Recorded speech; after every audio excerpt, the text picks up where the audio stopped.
I'm not your typical Minecraft player. I'm 57-year-old, and I see from the videos I'm watching about Minecraft that people play the game a lot differently than I do.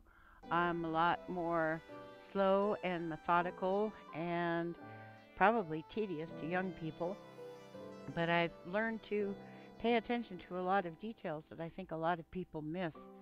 So I'm going to make a few little old lady Minecraft videos so you can see the stuff that I'm learning. First, I thought I'd introduce you to one of my experiments, which is Quarry Under the Village. I made a mistake with this village in that I killed all the villagers because they were pesky and they were underfoot and they were getting in the way and walking into rooms when I was trying to do stuff, and you know. So I wish I had them now because villagers do a lot more stuff than they used to do. I built a little glass house underground with a bunch of storage chests in it for my equipment, and this is a view from that house. So you can see that I pretty much dug straight down all the way around the village, layer by layer by layer. Now there are ravines and canyons that I'm going into for rare things like redstone and diamond and things like that, but I'm doing it cautiously and carefully. Mostly I'm digging straight down. I think I've got about 10, 15 more layers of block before I hit bedrock directly under the village. And then I'll branch out into the ravines and stuff that surround me. As you can see, I went to the jungle biome and got me some vines so I can climb up and down, because you see the staircase thing was getting a little cumbersome. I had stairs going every which way, and I'd take staircases and end up at waterfalls and go, oh wait, this isn't taking me where I want to go. But the reason I built these waterfalls is to have transport up and down the game. I also have animals underground. Chickens are the best, although chickens will knock you in a hole and push you into lava. So be careful about your chickens if you let them just run loose. And I do. I believe in free range poultry. Sheep, cattle, and pigs did not do well underground, even though, as you see, I've left the dirt blocks that I came to as I dug down, and I let them turn to grass. I even planted grass on them and used bone meal and so on. So there's grass, flowers. I planted trees so I have easy access to wood when I need wood. But sheep and cows and pigs did not do well under here. There was a problem, especially with pigs going into lava. Sheep would fall off things and die. I assume that the cattle did too. Anyway, people would disappear. Plus, they'd go down mine shafts and stuff, never to be seen again. So I don't recommend large livestock underground. You see that huge gravel pile that I'm making because I'm digging out right up there near the surface where I got some sounds that there's something there. So I'm digging out to see what it might be. Because if it turns out to be a zombie spawner, I've already dug out one zombie spawner, but if it turns out to be another zombie spawner or something, I want to know. I play in, is it called safe mode? With no monsters most of the time because the game is dangerous enough for me without it, with the falling and the flames and the drowning and the yada yada yada.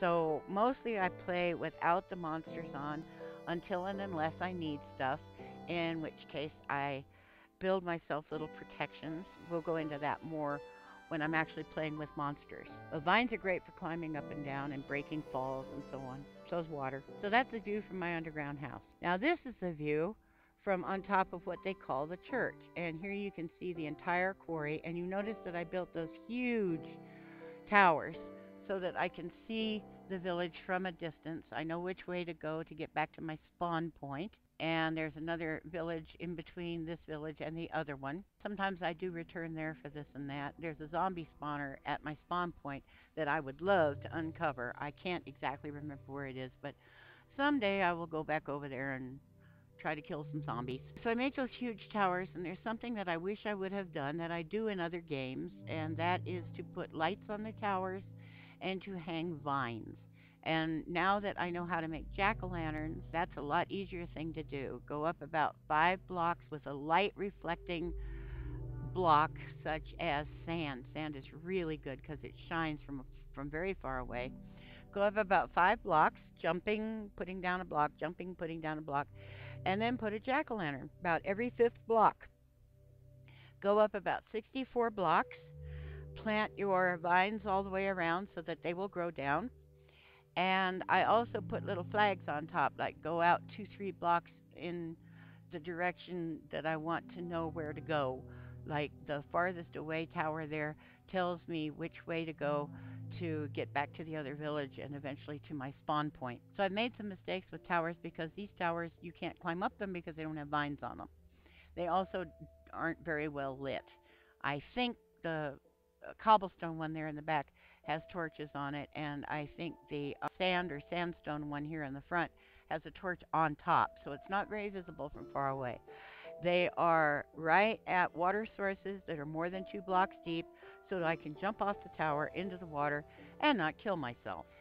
This is a view again from my underground, my under the quarry house, and you can see one of my waterfall transport systems in the background. Way out there in the distance is a ravine that I'm starting to dig toward. That I would have broken my neck if I'd fallen through from the top. Unfortunately, I didn't. I covered this entire quarry area with glass, and the connected ravines and so on are also completely covered in glass. Here's a good view of the glass. You can see what I've done. Some more vines for decoration. This is my waterfall chute. It goes all the way to the surface. There's a little stream on top, and then it falls almost directly down. There's one little bump, so it's a very fun ride.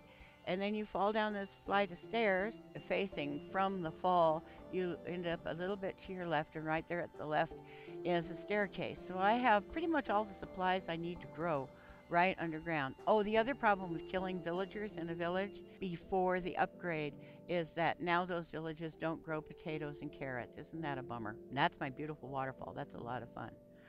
At the entrance to my underground house, I planted cactus for extra protection from cooties, so when I turn the cooties on, they might get zapped by the cactus. I know how to navigate very quickly. I've practiced a lot, but I think maybe some zombies and some skeletons might get tangled up in it. There's another waterfall. These are from the opposite direction, and there's the main staircase that leads back up to the surface. Although I hardly ever use it because I have waterfalls and vines everywhere. Here's a view from the top of the main staircase. That fence post is around 4 blocks that were missing glass because I ran out of glass while I was glassing in the top. And so I quick put a fence post around it so nobody would fall in. And eventually, when I remember, I will replace the blocks. But you can see that the entire quarry goes under the entire village. Here's another view from atop the stairs. That little black thing way out there in the distance inside the quarry, that's the very first piece of obsidian I came across, and I kept it as a souvenir instead of mining it.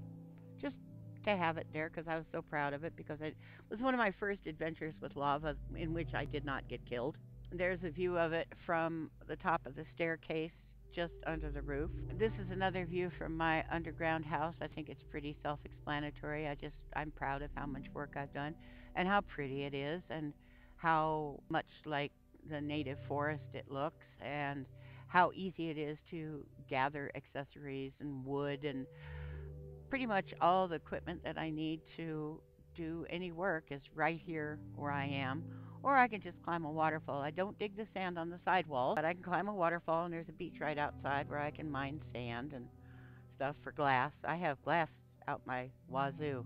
This is my original bedroom, which was one of the larger houses in the village, looking down at the quarry. And here you can see pretty much the whole quarry from a little hillside just outside of it. In the distance, you see the little church. You see the flags on the tower, so I know which way I'm going. Okay, that's my first intro thingy for one of my least interesting Minecraft games. I play several games, so I'll post you occasionally information about what I'm doing and updates. I don't know if I'm going to do the screen capture thing with motion action because I don't think I want all that crap on my computer, but I may have to do that when I'm playing with cooties and mobs. Stick with me and we'll see what happens. Thanks for your time. Bye.